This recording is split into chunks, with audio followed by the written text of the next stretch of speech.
दोस्तों सत श्री अकाल, नमस्कार, आदाब। दोस्तों, क्या आपने कभी सोचा है कि एक इंसान तो बिल्कुल साधारण सा खाना खाकर भी स्वस्थ रहता है और दूसरा बहुत अच्छा खाना खाकर भी स्वस्थ नहीं? ऐसा क्यों है? आपके पेट में गया हुआ खाना या तो पचेगा या सड़ेगा। ये निर्धारित करता है आपके गट यानी कि पेट में मौजूद खरबों तरह का बैक्टीरिया। ये बैक्टीरिया सिर्फ आपकी पाचन शक्ति को ही प्रभावित नहीं करता, बल्कि आपके इम्यून सिस्टम, मूड, नींद और वजन को भी प्रभावित करता है। इस वीडियो में आप जानेंगे कि आपकी पाचन क्रिया में इस बैक्टीरिया का रोल क्या है, इस बैक्टीरिया की सेहत और आपकी सेहत का आपसी रिश्ता क्या है, आपके पेट और आपके दिमाग में आपसी कनेक्शन क्या है, पेट के इस बैक्टीरिया के खराब होने के कारण क्या है और किस तरह आप अपने पेट के इस बैक्टीरिया को ठीक करके एक अच्छी सेहत को एंजॉय कर सकते हैं। सो बने रहिए हमारे साथ इस वीडियो के अंत तक। सबसे पहले बात कर लेते हैं गट यानी कि पाचन प्रणाली की। तो ये पाचन प्रणाली आपके मुंह से स्टार्ट होकर के फूड पाइप के जरिए आगे स्टमक और स्टमक से आगे बड़ी आंत, उसके बाद छोटी आंत और उसके बाद एनएस तक है।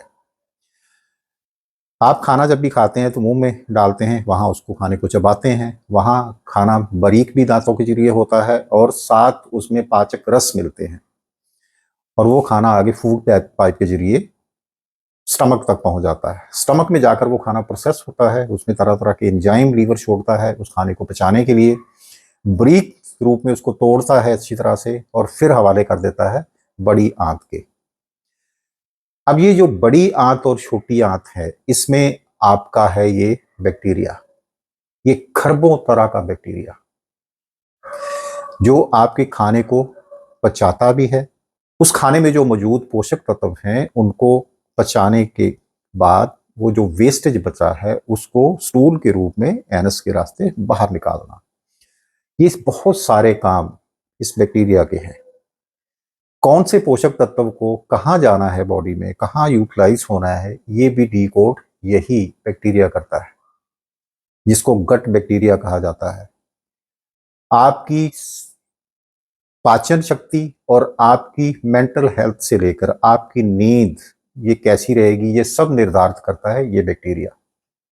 सो बहुत बड़ा रोल इस बैक्टीरिया का है। साइंटिफिकली माना जाता है कि आज से 100 साल पहले अप्रोक्सीमेटली 1 लाख से भी ज्यादा तरह की जिनकी किस्में हमारे गट में थी, जो आज कम होकर 10,000 से भी कम रह गई हैं। ये जो गट का बैक्टीरिया कम हुआ है, इसीलिए बहुत तरह के इश्यूज आज, चाहे वो मेंटल स्ट्रेस है, चाहे वो पाचन प्रणाली के साथ प्रॉब्लम्स हैं, गैस्ट्रिक प्रॉब्लम्स हैं, चाहे वो कॉन्स्टिपेशन है, पाइल्स जैसी प्रॉब्लम है, गुड बैक्टीरिया के ना होने की वजह से हमारा जो गट है वो गटर बनता जा रहा है। और जब आपका खाना सही ढंग से नहीं पचता तो आगे न्यूट्रिएंट जो आपके खाने में अगर हैं भी तो वो शरीर के एक एक सेल तक सही सलामत नहीं पहुंचने वाले, और जब सेल को पोषण नहीं मिलेगा तो सेल स्वस्थ नहीं रहने वाले और आपका इम्यून सिस्टम भी वीक होगा और सभी आपके ऑर्गन भी वीक होंगे। इन सारे सिस्टम को सही रखने के लिए जरूरी है हम अपने गट के बैक्टीरिया को ध्यान रखें। आपके गट का आपके ब्रेन का एक गहरा संबंध है। जो जिनका गट खराब है, आप कभी भी देखिए जिनका पेट खराब रहता है वो कभी भी मेंटली रूप में स्थिर नहीं होते, उनका स्वभाव चिड़चिड़ा होता है, उनको गुस्सा जल्दी आता है, वो डिप्रेशन का शिकार हो जाते हैं, नेगेटिव थॉट प्रोसेस उनका ज्यादा आता है। तो जिनका गट हेल्दी नहीं है वो मेंटली भी हेल्दी नहीं रह सकते। सो गहरा संबंध है। और एक कमाल की बात और जो साइंटिफिकली पता चलती है, आपके गट का फिर संबंध है आपके पाँव की तलवों के साथ।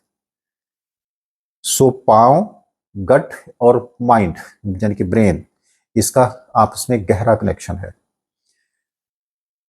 अब जान लेते हैं कि ये जो इतना इंपॉर्टेंट गट एरिया का बैक्टीरिया है उसके कम होने के या उसके खराब होने के, वहां बैड बैक्टीरिया बन जाने के कारण क्या क्या है। पहला कारण तो है जंक फूड। जितना भी डिब्बा बंद खाना होता है, इनको खराब होने से बचाने के लिए इसमें प्रिजर्वेटिव डाले जाते हैं और प्रिजर्वेटिव और कुछ नहीं है, ये एक स्लो पॉइजन ही होता है। तो जब ये स्लो पॉइजन हमारे गट में जाता है तो वहाँ ये बैक्टीरिया मरने लगता है उसमें।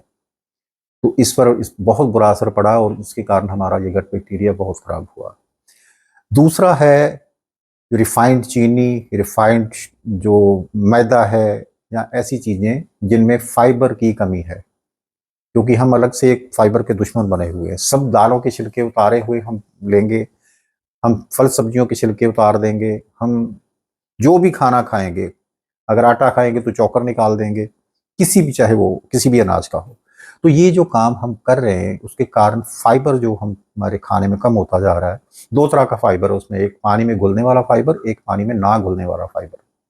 और ये दोनों तरह का ही फाइबर इस गट बैक्टीरिया का भोजन है हमारी हेल्थ के लिए। इसीलिए ये इंपॉर्टेंट है। ये कोई न्यूट्रेंट नहीं है जो हमारे सेलुलर लेवल पर काम आएगा, लेकिन ये हमारी गट हेल्थ को, उस बैक्टीरिया को का फूड है जिसके कारण वो बैक्टीरिया हेल्दी रहता है।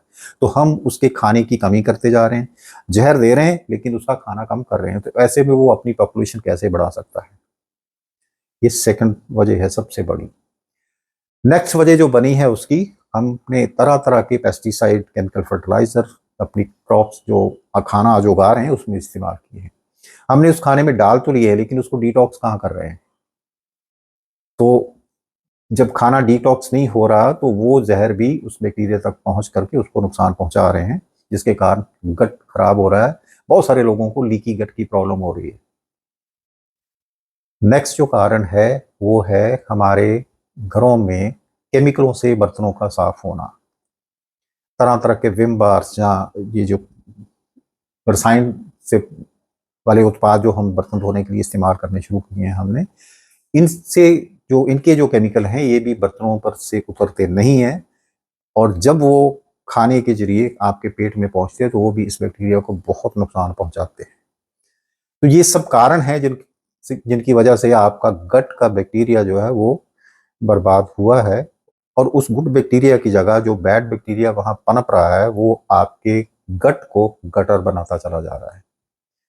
सो जहां पर बहुत सारी और फालतू की चीजें बनने लगती हैं जो आपको बीमारियां देती हैं। सो ये बहुत सारे कारण हैं जिनकी वजह से आपका गट का बैक्टीरिया खराब हो रहा है, जो आपकी सेहत को अच्छा नहीं रख पा रहा है। तो बहुत ज़रूरी है कि हम अपने गट के बैक्टीरिया को हेल्दी करें ताकि हमारा जो ऑल ओवर सेहत है वो सुधर पाए। तो अब कुछ उपाय कि क्या करें कि इस गट बैक्टीरिया को हम सुधार पाएँ। तो सबसे पहला काम क्या नहीं करना चाहिए हमें, वो इम्पोर्टेंट है।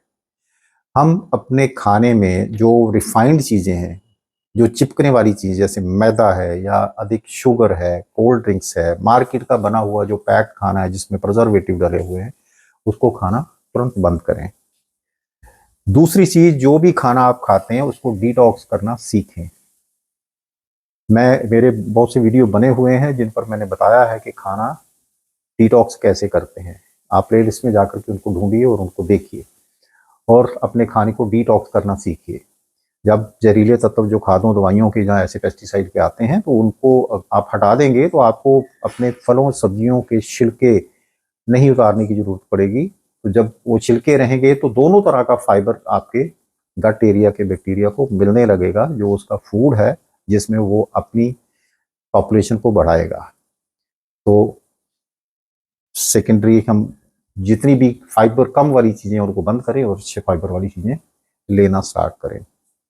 नेक्स्ट जो है, घरों में जो आप विम बार वगैरह यूज़ कर रहे हैं, केमिकल वाला जो प्रोडक्ट बर्तन धोने के लिए इस्तेमाल कर रहे हैं उसको बंद करके उसकी जगह आप कोई भी ऑर्गेनिक प्रोडक्ट को यूज़ करें। आज मार्केट में बहुत सारी कंपनियां ऑर्गेनिक प्रोडक्ट बना रही हैं जिनको आप यूज़ कर सकते हैं।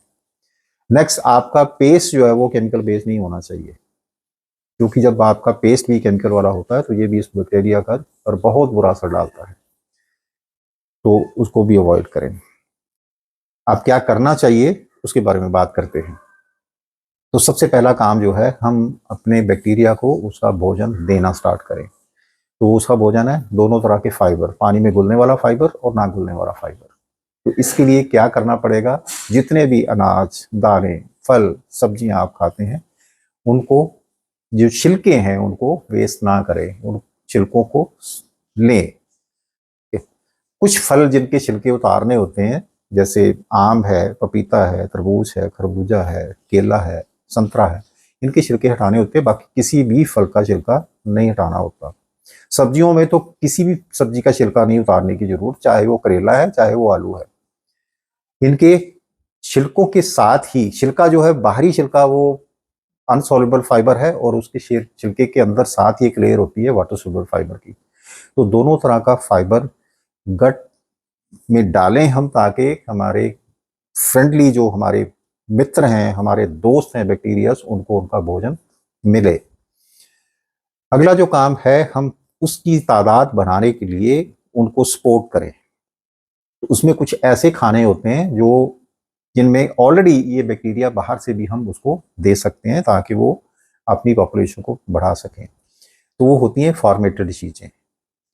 तो उसके लिए आप बीट रूट की कांजी बना सकते हैं, ठीक है, सेब का सिरका बना सकते हैं, लेकिन वो घर में बना हुआ होना चाहिए, बिना प्रिजर्वेटिव के, जिसको आसानी से बनाया जा सकता है। उसकी भी आगे हम कोशिश करेंगे कि वीडियो बना करके डालें कि कैसे बनाया जाता है। तो जैसे दही हो गया, तो दही क्योंकि एनिमल मिल्क तो अच्छा आ नहीं रहा, तो आप सोया मिल्क का दही बना सकते हैं। पीनट मिल्क का भी बहुत अच्छा दही बनता है, आप इनका दही बना करके उसका इस्तेमाल कर सकते हैं। वो प्रीबायोटिक और प्रोबायोटिक दोनों का काम करता है। तो उस रूप में हम इसको, बैक्टीरिया को बढ़ा सकते हैं। नेक्स्ट एक बहुत महत्वपूर्ण काम जो है, जो हम करें कि जो माइक्रोबियोम है, इसको इसको माइक्रोबियोम भी कहते हैं, सारे बैक्टीरिया को, हमारी धरती में भी जहाँ खादें दवाइयाँ नहीं डली हुई, वहाँ भी ये माइक्रोबियोम प्रॉपरली है। जब हम नंगे पांव उस धरती पर चलते हैं, तो वो माइक्रोबियोम आपके पाँव के जरिए आपके गट में आता है, और वो उसको मेंटेन करता है, और आपकी गट हेल्थ बहुत सुधरती है। इसके लिए नियम बनाएं कि कोई भी पार्क पास ढूंढें जिसमें, क्योंकि पार्कों में किसी तरह का पेस्टिसाइड अब मना कर दिया गया है, ना हम आप कोई केमिकल फर्टिलाइजर डालते हैं, ना ही कोई पेस्टिसाइड डालते हैं। तो वहाँ इस बैक्टीरिया को मेंटेन करने के लिए ही ये डिसीजन लिए गए हुए हैं। वहाँ जाइए, उस घास पर नंगे पाँव आधा घंटा जरूर बिताइए। तो वहाँ से आपका ये गट एरिया का, जो गट का बैक्टीरिया है, वो फिर से आपके पाँव के जरिए आपके गट में आने लगेगा। अगर आप इस चीज़ को बिलीव नहीं करते कि आपके पाँव के तलवों का और आपके गट का गहरा संबंध है, तो आप एक एक्सपेरिमेंट अपने घर पर ही कर सकते हैं। उसको कोई भी कड़वी चीज़, जैसे नीम के पत्ते हैं या करेले के छिलके हैं, उनको बारीक मिक्सी में ग्राइंड कर लीजिए, एक खुले बर्तन में डालिए, और वहाँ पाँव डाल के 15 मिनट बैठ जाइए, और धीरे धीरे पाँव को हिलाते रहिए, और 15 मिनट में आप उसकी कड़वाहट आपके मुंह में आ जाएगी। तो आपको पता चल जाएगा कि आपके गट का और आपके पाँव के तलवों का क्या संबंध है। सो दोस्तों, वहाँ से, पाँव के तलवों से आपका ये जो बैक्टीरिया है, माइक्रोबियोम है, मिट्टी में से वापस आपके पेट में आता है। यहाँ मेरे को गुरबानी का एक शब्द याद आ रहा है। तो गुरबानी में है, जो बरमंडे सोई पिंडे, जो कुछ भी ब्रह्मांड में है सो इस पिंड में है, जो खोजे सो पावे, जो भी इससे खोजेगा वो मिल जाएगा। अब ये बैक्टीरिया क्योंकि खरबों तरह के हैं, इनका नामकरण कितनों का करेंगे। सो गुड बैक्टीरिया, उसको मेंटेन करिए और अपने आप को स्वस्थ करिए। तो दोस्तों, ये थी आपकी गट हेल्थ को सही रखने के लिए ज़रूरी जानकारियाँ। सो इनको फॉलो करिए, अपने गट को सही बनाइए। जानकारियाँ अच्छी लगी हो तो वीडियो को लाइक करिए, शेयर करिए, शेयर जरूर करिए, ताकि आपके बाकी भाई बहनों दोस्तों को भी ये इंफॉर्मेशन मिले और वो भी सेहतमंद बने। चैनल को सब्सक्राइब कर लीजिए। कमेंट करके बताइए कि आप अपनी गट हेल्थ को सही रखने के लिए क्या कर रहे हैं। मिलते हैं अगले वीडियो में एक और जानकारी के साथ। तब तक मुझे दें इजाज़त इन दुआओं के साथ कि आप स्वस्थ रहें, खुश रहें। दिल से धन्यवाद।